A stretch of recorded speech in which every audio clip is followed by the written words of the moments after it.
오늘은 국내 방제 분야 최고 전문가 가운데 한 분이죠. KBS 재난방송 전문위원인 정창삼 인덕대 교수님과 함께 하겠습니다. 교수님 안녕하십니까? 안녕하십니까? 재작년이었죠. 예. 2022년 강남역 침수 이거 참 큰 침수였는 사고였는데 예. 기후 변화에 따른 전례 없는 도심 수해를 겪으면서 서울시가 대심도 저류 배수 터널 조기 착공에 대한 정책을 내놨는데 지금 어떻게 되고 있습니까? 그렇습니다. 서울시가 최근에 수해를 겪으면서 내놓은 카드가 대심도 저류 배수 터널입니다. 그래서 조기 착공을 위해서 강남역이라든가 도림천 광화문 구간에 대해서 먼저 발주를 시작을 했는데요. 문제는 뭐냐면 이제 기재부의 공사비 삭감 기조에 따라서 공사비가 조금 많이 줄어들었습니다. 그래서 입찰하는 건설업체가 아무것도 없었고요. 그렇게 이제 늦어지다 보니까 이제 서울시에서 이제 계속 이제 수해에 대한 우려 때문에 자체적으로 공사비를 한 14% 정도 증액을 시켰습니다. 그래서 이걸 통해서 지금 조만간 3월 중으로 다시 입찰 공고를 내고 3분기 내에는 이제 업체를 선정할 계획을 갖고 있습니다. 근데 좀 공사가 좀 늦어지는 상황이 있네요. 예. 그런데 이제 강남역 일대 침수가 예. 꽤 오래전부터 있었지 않았습니까? 그렇습니다. 근데 왜 이게 좀 이 대심도 터널이 진작에 만들어지지 않고 이제야 하게 된 건가요? 그렇습니다. 저희가 2011년도에 이미 서울 지역의 7곳에 대한 계획이 있었고요. 그 중에서도 유일하게 이제 2012년도에 신월 지역에 대해서만 이제 착공이 돼서 8년의 공사 기간 동안 이에 2020년에 준공이 된 사례가 있는데요. 이게 방제 시설물의 특징이 있는 것 같습니다. 예를 들어서 보면 집에 비싼 소화전을 사야 된다라고 하면 가정에서 어떤 의사 판단이 필요하지 않습니까? 우리가 불이 나면 안 되니까 조금 투자를 해서라도 사자 이런 느낌으로 사야 되는데 결국 이 얘기는 뭐냐면 자치단체장의 정책적 의지 이런 것들이 상당히 필요하다라고 생각합니다. 왜냐하면 우리가 법에 의해서 강제하는 시설물이 아니면 결국은 자치단체에서 판단을 하게 돼 있는데요. 저희들이 보면 헌법이라든가 재난및 안전관리 기본법에 보면 자치단체장은 국가는 반드시 국민의 생명과 재산을 보호해야 되기 때문에 이것들을 좀 적극적으로 시행해야 되는데 그런 점들이 부족했던 게 좀 아쉽습니다. 네, 세 번째 질문으로 이제 넘어가겠는데 대형 건설사에서 예. 입찰을 포기해서 예. 사업 진행이 잘 안 되는 것도 있는 것 같습니다. 예. 이게 왜 그런지 또 이렇게 시공이 되게 되면 예. 우려되는 점은 어떤 점이겠습니까?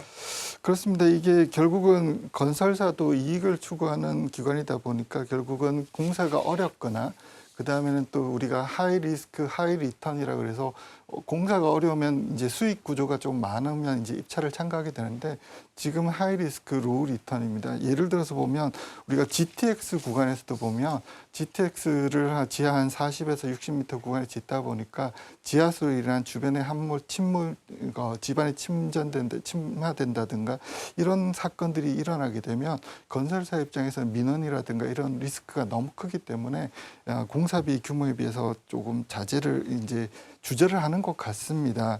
그래서 지금 현재도 GTX 구간의 사례를 보면서 어느 정도 생각을 하고 있는 것 같은데 공사비가 어느 정도 증액되고 또 건설사 입장에서 보면 GTX라든가 이런 구조물과는 다르게 이런 방제 시설물들은 좀 공익적인 성격이 강합니다. 그래서 건설사에서도 좀 적극적으로 들어와 주시기를 바라고요. 무엇보다 이제 저희들이 필요한 게 보면 설계, 운영, 유지 관리에서 좀 더 많은 기술들이 필요하기 때문에 지금 환경부에서 그런 기술들을 마련하고 있습니다. R&D를 통해서 그런 기술들이 좀 반영되었으면 좋겠다는 생각을 가지고 있습니다. 아무래도 요새 좀 건설 경기가 좀 안 좋다 보니까 그런 좀 사업비 문제들도 있는 거네요. 그렇습니다. 뭐 그럼에도 불구하고 좀 안전하게 잘 건설이 되어야겠습니다만 예. 이 대심도 저류 배수 터널의 효과에 대해서도 여러 가지 또 논란이 있다고 합니다. 예. 근데 뭐 교수님께서 보시기에 실제 효과는 어떻습니까? 그렇습니다. 우리가 뭐 예를 들어 대심도 터널 공사를 완공하고 나면 이제 강남역 구간에 이제 침수가 없냐? 저는 그렇지 않다고 봅니다. 왜냐하면 100% 효과를 내기 위해서는 주변에 있는 빗물바지라든가 하수관거라든가 이런 것들하고 잘 연계가 돼서 모든 것들이 잘 맞춰졌을 때 100% 침수를 맞출 수 있는데 대심도가 100% 해결책은 아니다. 그럼에도 불구하고 굉장한 효과를 가질 거라는 건 확실합니다. 그래서 많은 분들이 보면은 이제 그걸 그럼 그 많은 돈을 들여서 왜 하냐라고 하지만 우리가 서울시가 가지고 있는 국제적인 위상이라든가 지금 기후위기 상황에서 최근 10년 동안 거의 5번에 계속 반복되는 수해를 겪었지 않습니까? 그런 것들에 대한 해결 방안의 하나로서 저는 반드시 필요하다고 생각을 하고 있습니다. 그러니까요. 그러니까 대심도 저류 배수터널, 그러니까 고비용 저효율이 있을 수 있다. 뭐 이런 지적 아니겠습니까? 이, 근데 뭐 이런 문제, 지적들도 계속되고 있는데 이. 해외 사례가 좀 어떤지 궁금합니다. 일본에서는 사이타마현 쪽에서 보면 한 2, 3조 정도 들여서 대규모 이제 방수 저류 터널을 만든 사례가 있고요. 그다음 또 지금 현재 제일 많이 이제 핫하게 언급되는 게 말레이시아의 스마트 터널입니다. 말레이시아 스마트 터널 같은 경우는 기존의 지하차도하고 방수를 동시에 이용하고 있습니다. 저도 얼마 전에 지난 2월 달에 현장을 방문하고 왔는데요. 보고 나면은 의외로 그 사용 빈도가 높습니다. 그래서 보면은 결국은 자동차를 언제 통과시키고 언제 이제 방수를 이용할지를 컨트롤 센터에서 결정하게 되는데요. 이런 오퍼레이션을 적극적으로 하면서 하는 모습을 보면서 기술이 점점 발전하고 있고 사용 빈도는 점점 늘어나겠다라는 생각이 듭니다. 그래서 지금 현재 우리나라 환경부에서도 아까 말씀하신 문제 때문에 크게 4가지의 큰 R&D가 진행되고 있습니다. 그러니까 최적 설계, 그다음에 다목적 이용, 그다음 최적 운영, 그다음에 최적 유지 관리. 그래서 우리가 해결해야 될 문제가 이 4가지가 있는데요. 이 4가지에 대한 해결책이 건설 사업과가 동시에 진행이 됩니다. 왜냐하면 이 대심도 터널이라는 게 시공이 되고 나면 한 8년 정도 걸립니다. 오래 걸리기 때문에 R&D가 먼저 끝나고 난 다음에 이 4가지가 갈 수가 없기 때문에 지금은 이제 동시에 진행되고 있는데 이 R&D라든가 건설 사업이 성공적으로 이루어진다 그러면 우리가 전 세계적으로도 보여주지 못한 최선의 결과를 나타내고 향후에는 우리 기술이 외국에도 이제 수출될 수 있는 그런 계기가 될 수 있을 거라고 생각하고 있습니다. 그런 이제 R&D 기술 개발이 이제 성공적으로 이렇게 개발이 된다면 그걸 이제 현실에 적용해서 앞서 지적했던 그런 문제들도 해결할 수가 있겠네요. 그렇습니다. 아까 말씀드린 것처럼 말레이시아 외에도 지금 보면 전 세계 각국들이 주요 도시들이 수해를 겪고 있고 기후 위기 때문에 이런 문제를 겪고 있는데 이런 우리가 대심도 저류 터널과 같은 기술들을 도입하려고 많은 지금 연구들을 하고 있기 때문에 저희가 성공적으로 한다 그러면 세계적으로도 수출할 수 있는 그런 기술이 될 거라고 생각하고 있습니다. 그렇죠. 이제 기술 수출까지 되면 참 좋겠네요. 예. 근데 지금 서울에도 예. 그 배수터널이 있다고 들었습니다. 2022년 예. 신월 저류 배수터널이 이미 설치가 돼 있는데 예. 지금까지 뭐 장마철도 여러 번 겪었잖아요. 예. 겪어 보니까 예. 실제 이게 효과가 있습니까? 그렇습니다. 저희가 2020년에 신월 빗물 저류 터널이 완공이 됐고요. 지금 한 4년 정도 지났는데 2022년도에 보면 서울시에서 재평가 작업이 한번 있었고요. 그다음에 또 2024년도에 이제 R&D가 발주되면서 그 효과에 대해서 많은 검증을 하려고 노력을 하고 있습니다. 근데 확실한 거는 저희가 2022년, 23년도에 비가 왔을 때 한 600에서 한 700가구 정도의 침수를 막았다라는 데는 전문가들이 거의 대부분 동의하는 내용이고요. 거기다가 문제는 뭐냐면 신월 지역이 이제 양천구하고 강서구가 결합되는 지역인데요. 이 유역이 보면 예전에 하천이 있었는데 지금 하천이 하나도 없고 다 이제 하수도로 구성되어 있습니다. 그래서 유역이 다니는 큰데도 불구하고 하천이 없어서 이제 안양천으로 배수되는 문제들이 굉장히 문제가 있었는데요. 이 신월 빗물 저류 터널을 만든 이후에 침수가 거의 일어나지 않았다는 건 굉장히 획기적인 사실이라고 생각하고 있습니다. 그러니까 이게 배수터널을 설치로만 끝날 게 아니라 그게 설치를 하고 난 후에도 뭐 꾸준한 관리라든지 그런 기반 시설이라든지 그 연계되는 시설 투자가 계속 필요한 거네요. 그렇습니다. 왜냐하면 이게 만들어 놓고 오퍼레이션을 적절하게 함으로써 효과를 한 20에서 30% 정도 더 늘릴 수가 있거든요. 그러니까 우리가 지금 스마트 센싱이라든가 그 CCTV라든가 이런 것들을 기술들을 이용해서 최적의 오퍼레이션 지금 우리가 AI를 이용한 오퍼레이션에 다가가고 있는데요. 그런 오퍼레이션을 하면 기존 시설물들의 효과를 한 20-30% 정도는 높여줄 수 있습니다. AI 기술도 적용이 될 수가 있군요. 예. 이 배수 터널이 그 설계 빈도라는 개념이 있다고 들었습니다. 네. 뭐 예를 들어서 100년 설계 빈도다라고 하면 100년에 한 번 제대로 효과를 볼 수 있다라는 건데, 예. 근데 이렇다면 좀 투자 대비 뭐 유지 관리비가 과다한 게 아니냐, 좀 낭비 아니냐, 비용이 너무 많이 발생하는 거 아니냐, 이런 지적도 있을 것 같습니다. 그렇습니다. 저도 최근 한 2011년 당시만 하더라도 이제 이거에 대한 BC에 대한 그러니까 결국 투자 대비 효과에 대한 부분, 그다음 일본 사례에서 보면 이제 좀 유지 관리비가 조금 많이 나오면서 걱정을 해서 다목적 이용에 대한 얘기를 고민을 했었는데요. 지금 보면 최근에 5년 동안 우리가 6번의 이제 기록 경신이 납니다. 그러니까 최다 태풍 레스, 최장 장마, 1강우 기록, 시강우 기록, 뭐 장마 최다 강우 이런 이제 기후위기 패턴을 보면서 기존의 빈도 개념의 이제 설계라는 게 어떤 의미가 있겠냐라는 생각이 가끔 들 때가 있습니다. 그래서 굉장히 이제 이런 위기 상황에서는 이런 시설물들이 특단의 조치가 필요하다는 생각이 들고요.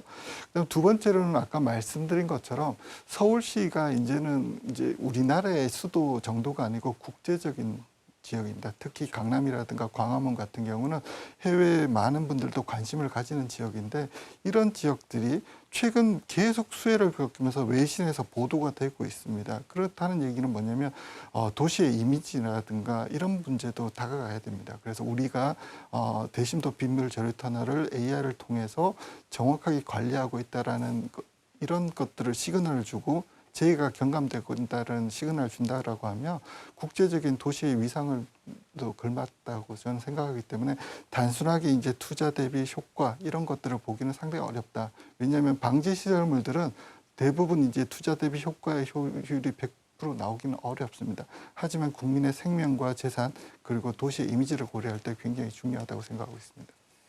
뭐 비용이 많이 들지만 그래도 안전이 최우선이니까 또 예. 그런 시설들은 또 경제성과는 또 다른 관점에서 또 접근해야 하는 거 아닌가라는 생각도 들기도 하네요. 네. 이 대심도 터널 외에도 도시 침수 피해 방지를 위해서 또 정부가 계획하고 있는 정책 시설들이 있을까요? 그렇습니다. 정부에서는 이제 이 대심도 터널 같은 경우 어떤 구조물을 만드는 거지 않습니까? 결국은 우리가 방제에서는 구조적인 대책과 비구조적인 대책이 있습니다. 결국은 구조적인 대책은 돈은 많이 들고 시간이 많이 들지만 효과는 확실하고 비구조적인 대책이라는 거는 이제 우리가 하는 이런 방송이라든가 아니면 예경보 체계라든가 토지 이용 규제 같은 것들이 들 수 있는데요. 지금 현재 서울시에서는 AI를 이용한 홍수 시범 사업들을 많이 하고 있습니다. 환경부에서 보면 도림천 유역에 AI를 통한 하천 그 예경보 제도를 실시했고요.